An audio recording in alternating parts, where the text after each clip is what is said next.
The man who survived a particle beam through his brain. The real story of Anatoli Bugorski. He was struck by a particle beam moving near the speed of light. It entered his skull and exited through his face. He lived. What really happened? In 1978, Soviet physicist Anatoly Bugorski was working at the U-70 synchrotron, one of the most powerful particle accelerators in the world. One day, during a maintenance check, he leaned over, and a beam of high-energy protons fired directly through his skull. It was the closest a human has ever come to being struck by a particle beam, comparable in energy to antimatter collisions. How it happened.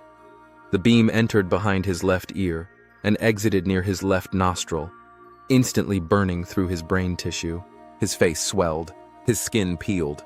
He lost hearing in one ear. Doctors expected him to die within days, but he didn't. Bugorski not only survived, he returned to work within weeks. He completed his PhD and lived for decades with half of his face partially paralyzed, a living miracle of physics. Fact or fiction? This wasn't science fiction. It was a real-world test of what happens when high-energy particles, like those used in antimatter experiments, collide with human biology. Bugorski's case remains one of the most extreme and bizarre examples of accidental exposure to particle energy in history. He survived the closest thing to an antimatter gun ever fired at a human, and somehow kept going. Subscribe for more true stories of real people struck by the impossible.